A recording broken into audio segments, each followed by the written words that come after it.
Good morning. Happy Sunday. There's already a miracle that's taken place. You woke up. Isn't that amazing? Second miracle is your spouse didn't leave you. So we're off to a good start today. It's great to see you all. Thank you, Beth. Jeff actually texted me this morning. It was a fun surprise. He sent me a picture of the gravestone of C.S. Lewis, where he's buried next to Holy Trinity Church, where he attended what would be this afternoon, evening now, but it was this morning. And Lewis is buried there. I've never attended a service there, to my knowledge. Have we? I don't remember that, but you know how it gets. But yeah, it's in Headington, which is a couple miles outside of Oxford, where his home is. And so he's having a good time, said to say hi to all of you. And I'm just honored to be. I think that's such a cool name, Little Church. You know, little country church, here we are. I love it. It's great to be with you. I appreciated my relationship with Greg also for some time and others in this church. So honored to be with you. Well, I'm going to, if you were in the service an hour ago, I'm going to mix it up and make it different so you're not bored. And I want to start where I ended. And kind of, because this morning where we're going is that God is bigger than you think. Greg, can you put that scripture back up, the big swath of the whole prayer? I want us to think about this for a second. Not that, but the prayer. Yeah, that thing, yeah. If you look in the middle of verse 18 there's a word. It says grasp. And that's what Paul's praying for. It's a very interesting word, kata labano. And labano simply means to take or receive. And kato makes it emphasized, super receive, grasp it, sometimes translates seize it. So what's interesting about this is Paul is not praying that you should know. A lot of times when we come to church, we're like students and we're learning. I want to know it. And then what I'm going to learn, I'm going to write it down, put it in a file, and all of that is good. That's how we go through school. We have school lessons, so forth and so on. But that's not this. What Paul is praying is that we would grasp something that's bigger than us, that would, you could translate it simply understand, but probably more like realize. It's used of when Paul talks about an athlete, only one athlete gets the prize when they run the race. That's the word, seizes the trophy. It's the word that is used of Peter, when Peter realizes the Gentiles are also included in the gospel. Realizes is this word, to grasp it. And so that's what we're struggling with this morning. I feel like I'm trying to wrestle a big greasy pig. This incredible prayer, and I want it to impact your life. I'm hoping that you'll take the dare and begin to memorize it and begin to pray it for yourself. You got to be careful, though. This gun is loaded. It's actually going to work in your life. So let me begin while you're looking at this and tell you a story about Laguna Beach. So as you know, I live in Cardiff. I've pastored there for 33 years in Carlsbad, and before that, pastored in Lake Arrowhead, where I started ministry. And then moved to the East Coast for 10 years to church plant because I thought the East Coast needed some non-traditional churches that were orthodox, sound evangelical, but would reach the unchurched people. We did that for 9 years and then moved back to where we are now. So 50 years of pastoring. And what happens sometimes for me as a pastor is we shrink Jesus down in order to understand him and to communicate him. And we can't help it. We've got brains, and our our spirits and our hearts think through our brain to function our body and to make our body function. And so we're restricted by the mechanics of all of this. And yet, we understand that God is bigger than my brain. God is bigger than my experience. And even my experience of 70 years, he's bigger than that. And so how do we do this? This is what the prayer is all about. So my experience here is Laguna Beach is maybe 10, 15 years ago, Jan and I were on our way to Catalina Island. We're going to go just hang out there on the far side of the island. And what's it called? Where nobody goes? The Two Harbors, yeah. And do some snorkeling there. And so I had my snorkeling gear with me here, and we spent the night at the Sands Hotel. And it's August, the water's warming up, and I love the ocean. I surf, everything. I scuba dive, everything. I just love being in the water. And I come down, and there's everybody that's in the hotel is crowded around a swimming pool that's smaller than this room, way smaller, and only 3 people are actually in the pool, and the rest are just sitting there in the sun or in the shade. And I look at them like, okay, and then I look out, and a few yards away is the Pacific Ocean. And there's like a problem here. I don't understand. Help me to understand this, that this is cooler than that. And if you've been even to Hawaii, that's usually the experience. Everyone's around the pool and not out in the ocean. So that's kind of how we are as humans, and even as Christians. We crowd around what we know, familiar with, rather than breaking out. So I said, well, I'm going to go out. And so I go out into the ocean, and with all the fish that I have seen in different parts of the world, I saw a fish I had only heard about, but had never seen. I was just blown away. It was a sheephead fish. And so I'm just poking around, and I see this reef with a hole in it. And when I see a hole, that means go in it. And because something could be there. Boom, boom, boom, boom. And so I go in up to my waist, and I see these eyes, and it's coming towards me, so I'm backing out. And what follows me is a sheephead fish. Sheephead fish have human teeth. The only fish in the world that have human teeth. Only their teeth looks like the orthodontist did a bad job. They're big. I mean, it just looks like a full human set of teeth, only could have stayed in the braces a little longer. And he's coming out towards me, and their teeth show because they have to eat mollusks and shellfish and crabs and lobsters. That's what they feed on. And to top it off, he's got this beautiful band of coral, peach-colored, around his waist. And he's about 3 feet long. And he's got this bulbous head.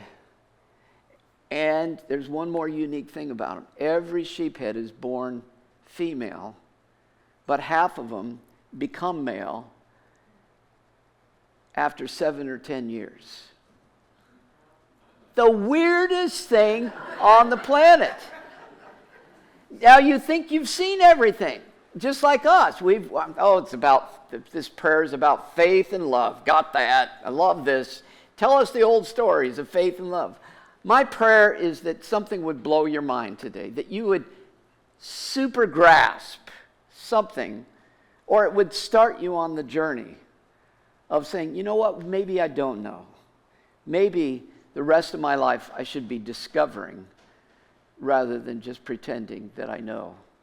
And so, Father, unzip our hearts, blow our minds with the truth of faith and love as we study this prayer. In Jesus' name, amen.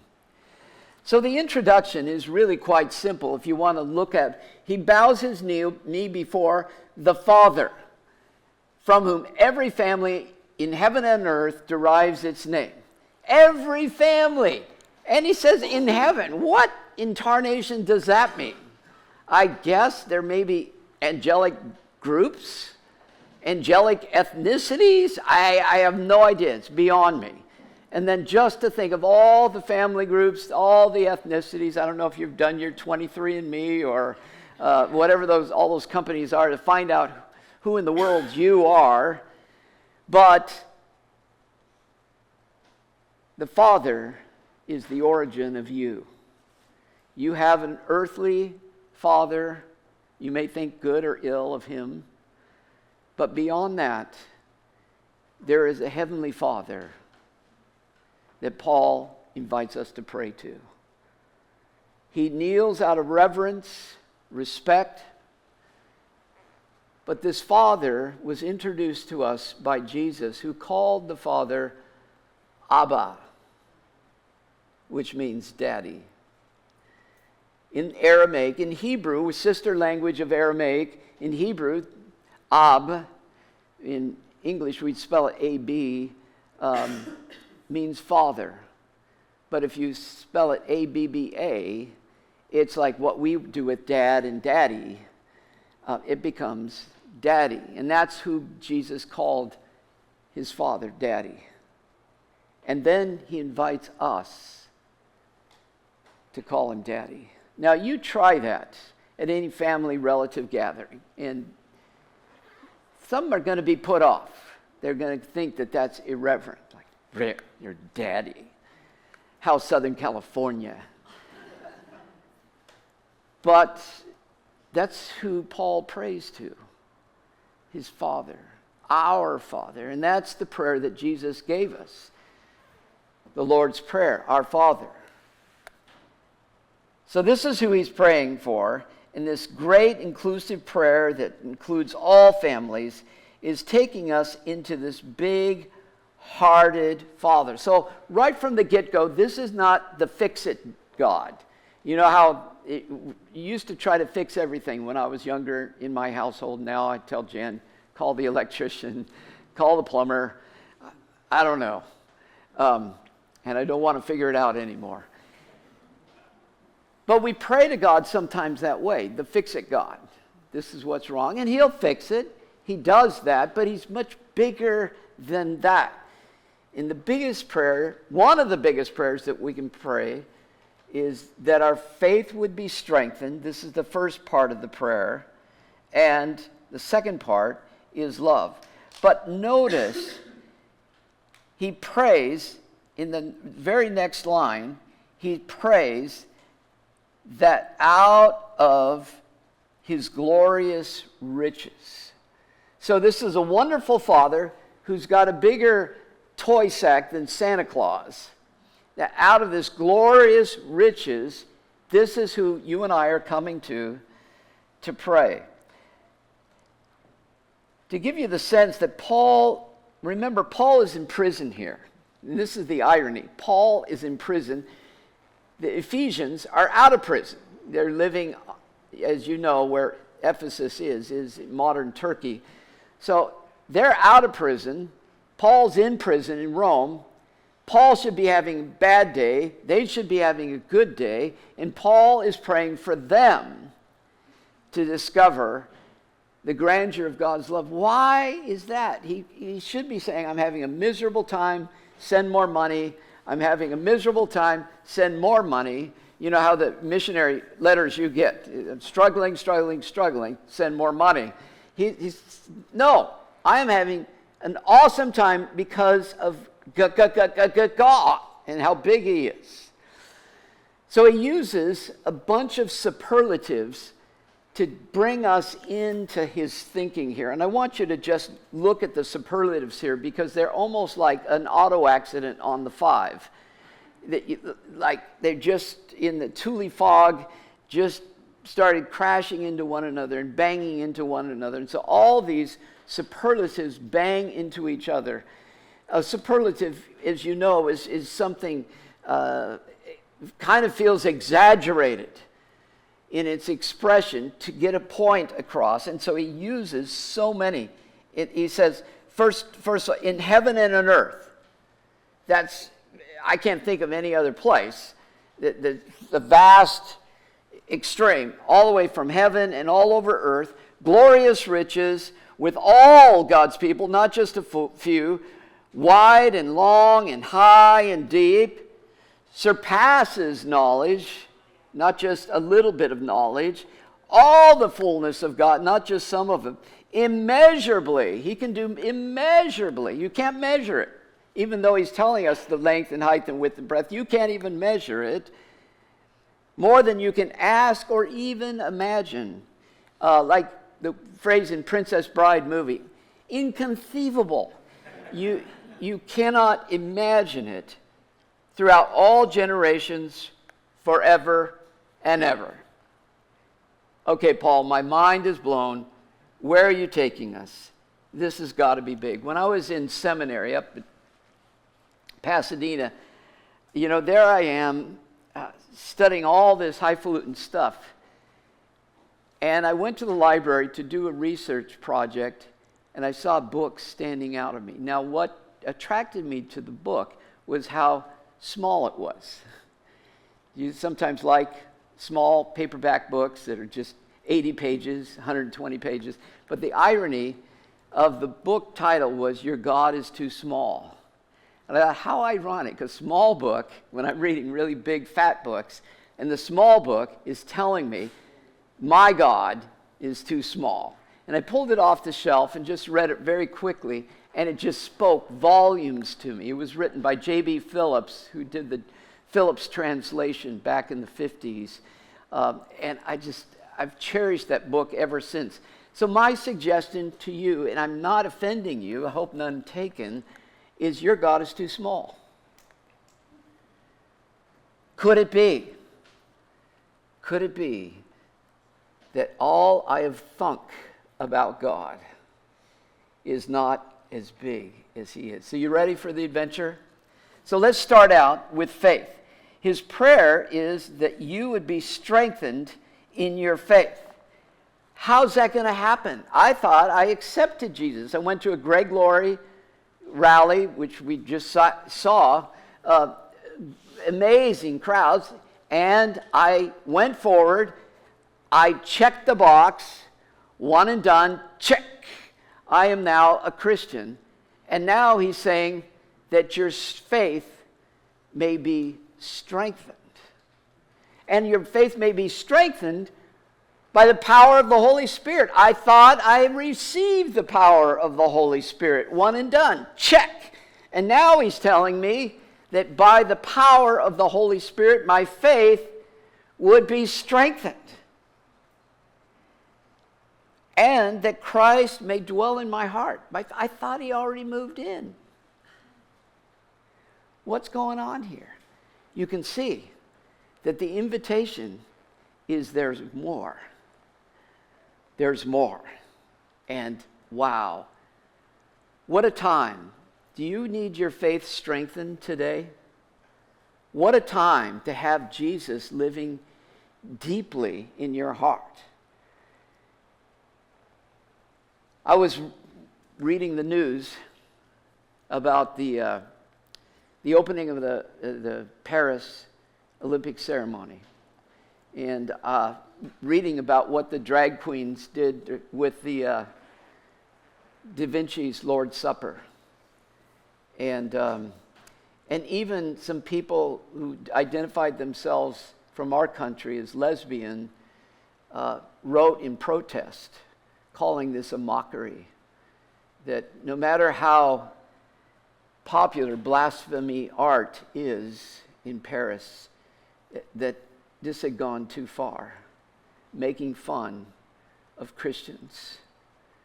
And I was thankful to see that even Instagram and YouTube had taken off that section of the opening ceremony because of their screening of what is considered to be not safe. And I just thought, wow, how my culture has changed. since the Leave It to Beaver 1950s days. It just has changed so much since my teenage years of the crazy 60s with the Vietnam War and everything flipping, free sex, drugs, everything flipping. It's changed radically since then. So what do we need? This is not a time for Christians to run away. This is not a time for Christians for us to lock ourselves up in a tower or in a castle and shoot at culture, because there's so many easy targets of what's wrong with culture. This is a time for you and I to be strengthened in faith, to actually go out and lower down the drawbridge and go out into culture and share the love of Jesus Christ. One of my favorite verses in the Bible is Jesus ate with sinners.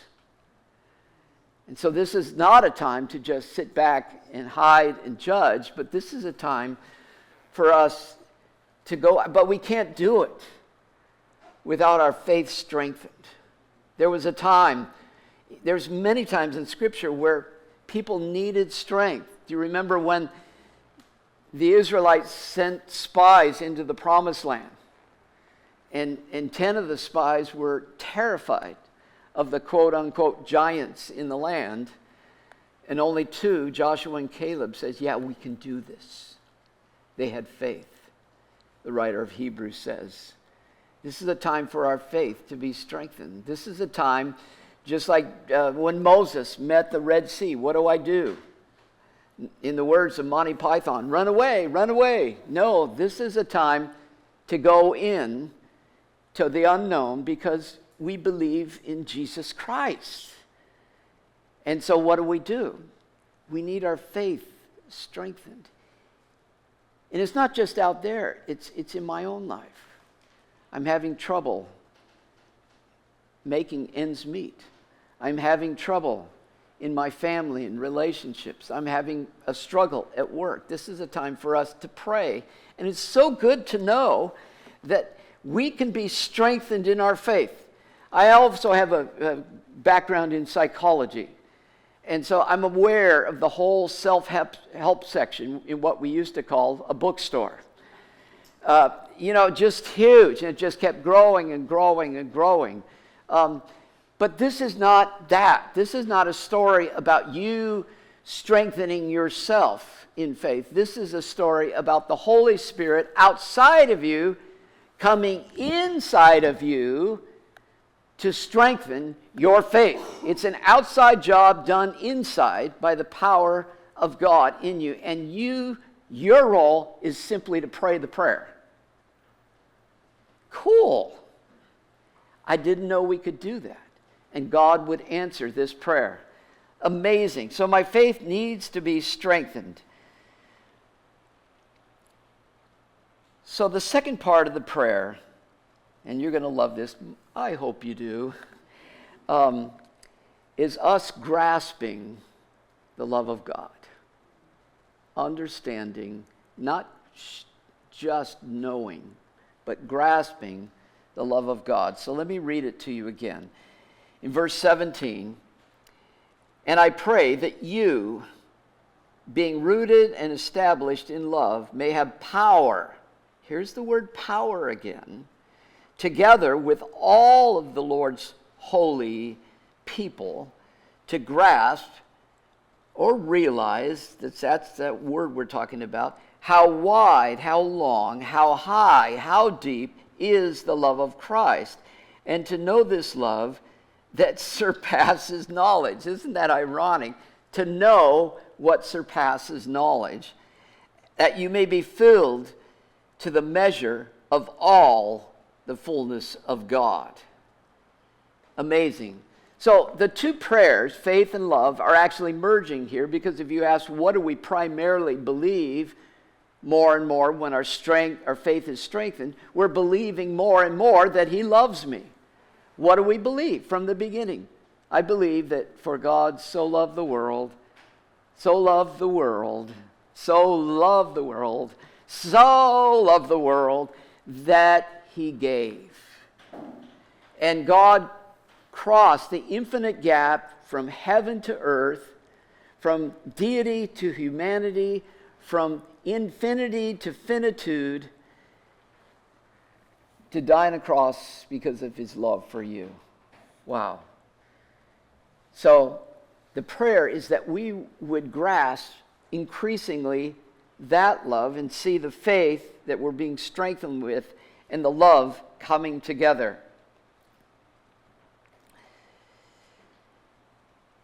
I sometimes call it going from my head to my heart. And now let's talk about these dimensions. How many of you are an engineer, architect? You have a background in math. You understand dimensions, 3 dimensions. Don't hesitate. We're not going to call you forward. Yeah. I happen to excel in that area. And the first time I read it as a brand new Christian at 18, I said, what the what? Why are there 4 dimensions? There are not 4 dimensions. There are 3. Just think of this room. Okay, we've got the length here. We've got the width here. And with my tape measure, I can actually measure up to the ceiling and find out how high that's what it is. That's this room. What is Paul talking about? And here's the irony. There's actually been some scholars that have written making fun of Paul. Well, Paul was an ancient person writing 2,000 years ago, and they obviously didn't know what we know now. You know, you can hear the chronological snobbery that we now know more than them, and those poor ancient people, they thought there were 4 dimensions. Silly man, we know more. But do we? Because if you place yourself in the middle of this room, say you're about 7-8 feet high right here, and you decided to do the measurements again, you would do everything we did before, the length, the width, but as you're standing up here, you'd probably do the height, and then you'd probably do the depth. Or if you just said, well, let's measure not the room, but the building would include the footings. And didn't Paul just say that we would be rooted and established in love? That's the plant. If you were going to measure a plant, you would measure the height, the width, the length, and try to figure out how deep these roots go. So maybe Paul's not an idiot. And maybe he's inviting us to know that the love of God is bigger than you and I think. So let's take them apart one by one. And John Stott, the great exegete from Britain, who's passed away, he actually wonderfully describes each of these dimensions as maybe depicting a certain aspect of the love of God. So let's take them one by one. The height of the love of God. Psalm 36:5 says, your love, O Lord, reaches to the heavens, your faithfulness to the skies. Wow. Your love, O Lord. I don't know how far the Hubble telescope is going to take us in terms of understanding how far out the universe is, but no matter how far you go, God's love goes beyond that. That's pretty high, right? It's towering. It's beyond me. One of the verses that impacted me early on as a Christian, because I was trying to understand, was God loving in the Old Testament, or is he just like this kind of legalistic ogre in the Old Testament and becomes this loving God in the New Testament, which is kind of known as the Marcion heresy? And I stumbled upon this verse that was kind of me grasping the love of God. It's in Exodus 34, where Moses is asked to see the glory of the Lord, and he doesn't get to see the glory of the Lord. You're with me still, right? Thanks for hanging in there. I know it's warm in here. He's asked to see the glory. What is the glory of the Lord? Is it just this light bulb going, whoom, whoom, whoom, I'm glorious? No. The glory of the Lord is his primary attributes, which is primarily love. So the Lord passes by Moses. Moses was so impacted by what he heard God say, he doesn't write down what the glory of the Lord was, because he got to see the rear part of God's glory. But what he heard and his sense of hearing was more powerful than what he saw. And what he wrote down was, the Lord, the compassionate, this is God speaking to you, the compassionate, this is the Old Testament God, the compassionate, meaning I understand you, I have empathy. Gracious, meaning I have undeserved love for you. The compassionate and gracious, slow to get angry. By the way, in the Hebrew it says it takes his nose a long time to get red. You know, some people, their face gets red when they get angry. It takes God a long time to get ticked off at you. And he's abounding with love and faithfulness, overflowing. And he maintains that love to not just you, but thousands. And he forgives not just any sin, but he forgives wickedness, rebellion, and sin. That's God's glory.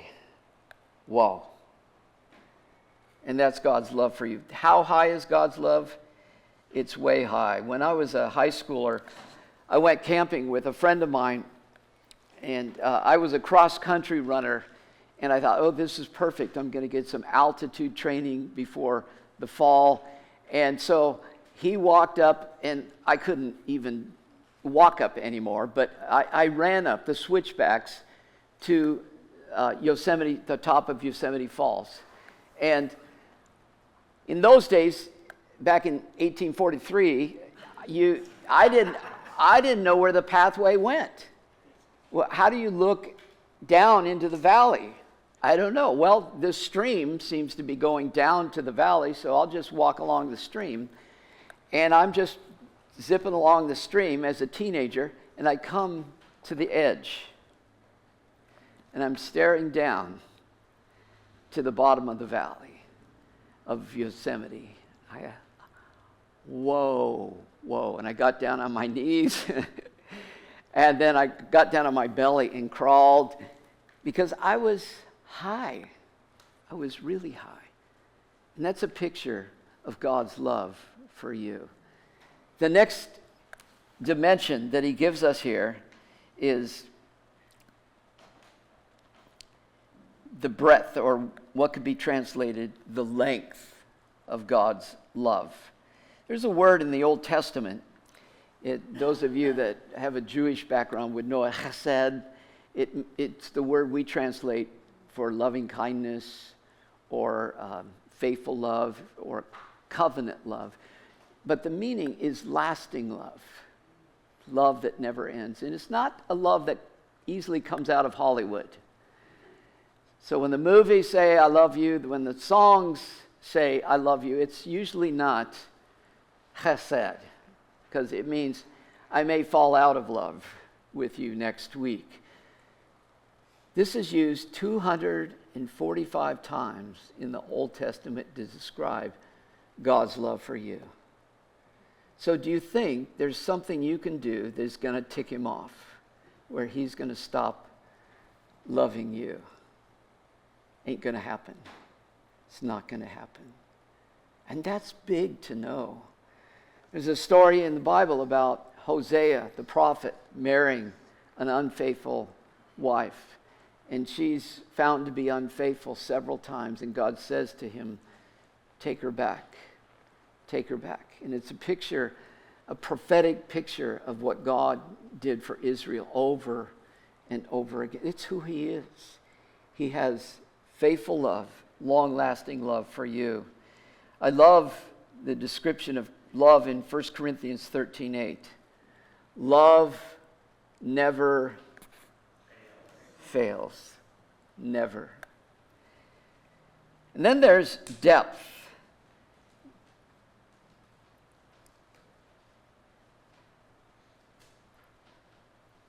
I think I skipped width. Let's go back to width in a moment. Let's go back first.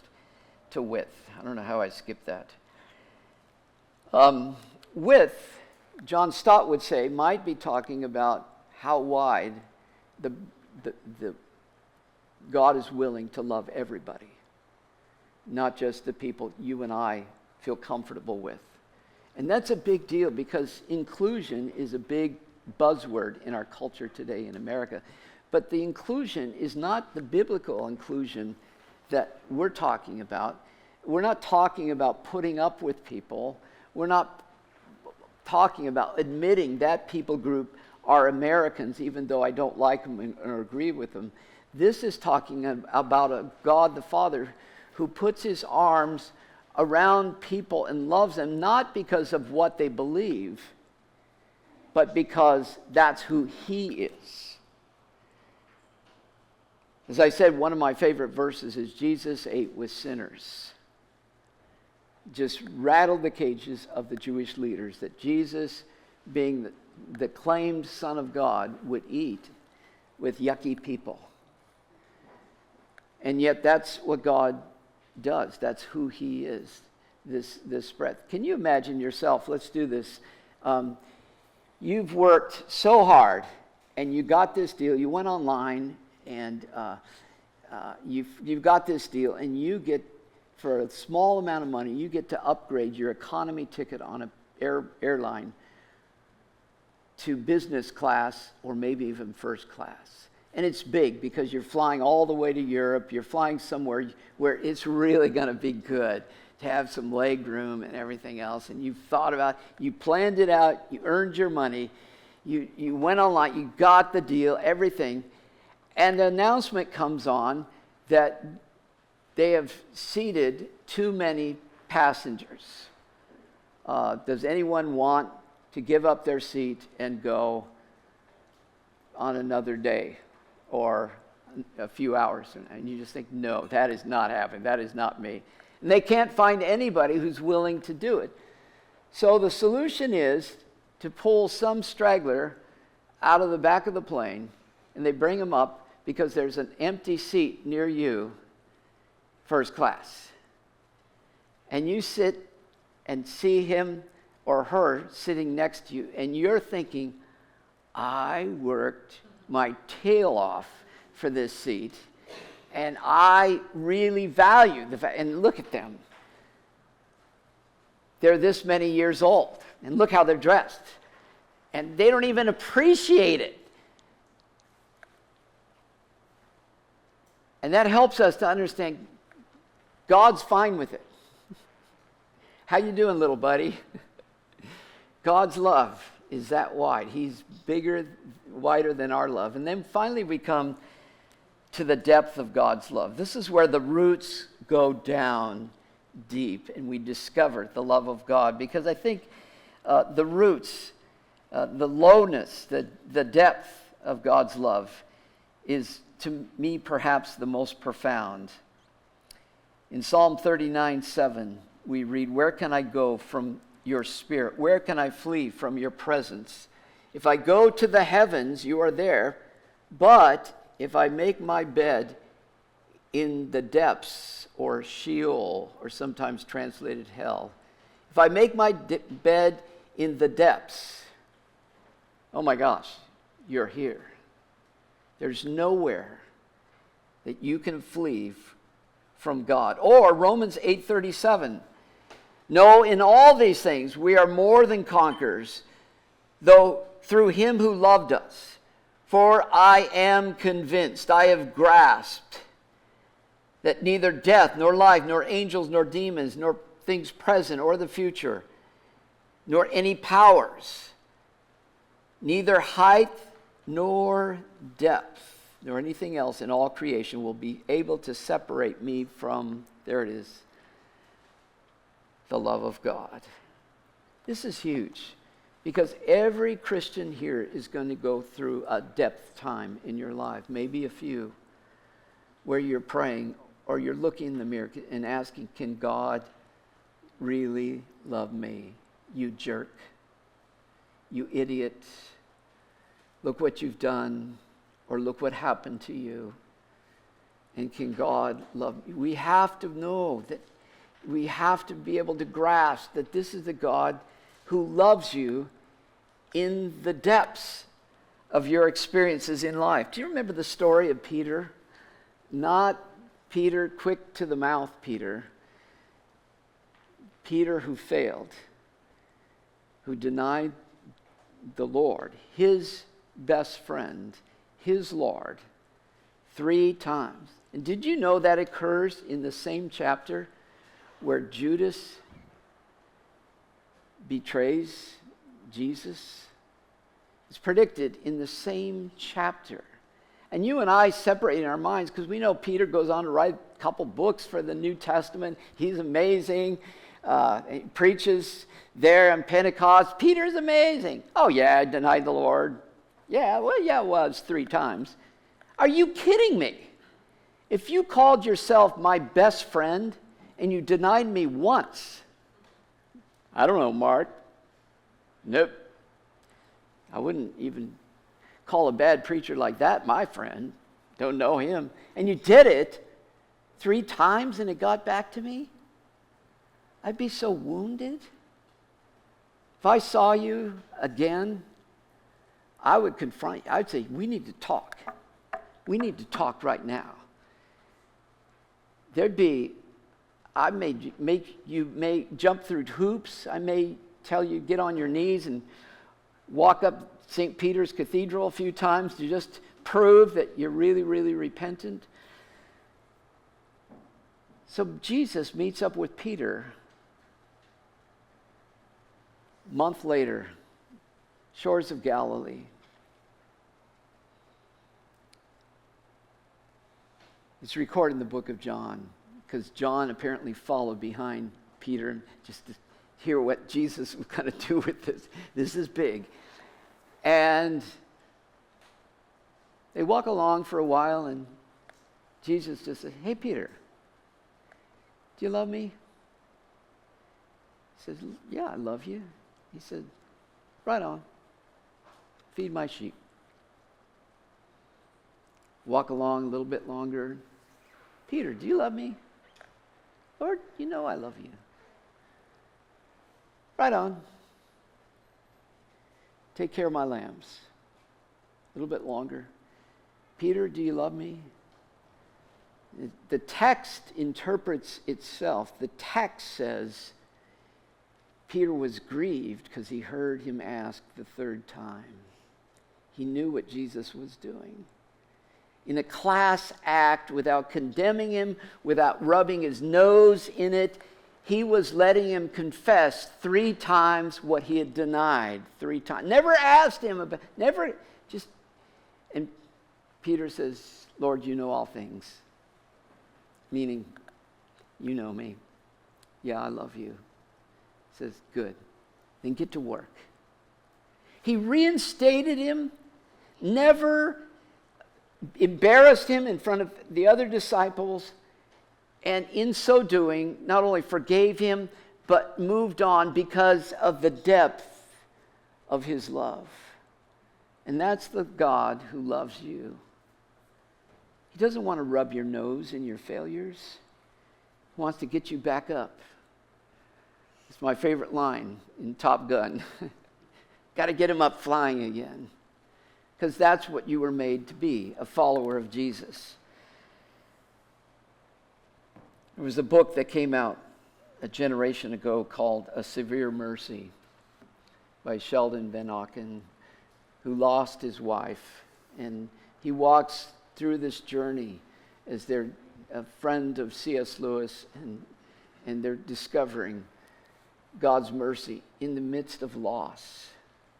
And he calls it a severe mercy because they discovered God was there in the midst of their pain and loss. And that's who God is for you. There's a song that maybe you might know. It's called, Oh, the Deep, Deep Love of Jesus. It's an old hymn. Do you know the context of the writing of that hymn? The writer was intent on committing suicide. Thankfully, God's Spirit stopped him. He didn't go through with it, but he realizes how deep God's love is. And so he pens these words.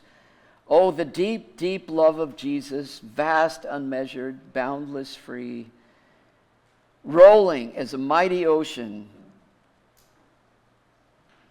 in the fullness over me, underneath me, all around me is the current of thy love, leading onward, leading homeward to thy glorious rest of love. So my prayer for you, my friends, is that you might grasp the love of God and that you might be strengthened in faith for the days ahead, which are maybe our best days yet as believers. So Paul ends with this toast to God. Now to him who is able to do immeasurably all that we ask or imagine according to his power that's at work within us. To him be glory in the church and in Christ Jesus throughout all generations, forever and ever. Amen. Let's pray. Lord, thank you for being with us today. And we do pray, God, in the weeks and months to come, that we believers of Little Church would be strengthened by your power in our faith, and that you would cause us to grasp the vastness of your love. In Jesus' name, and everyone said, amen.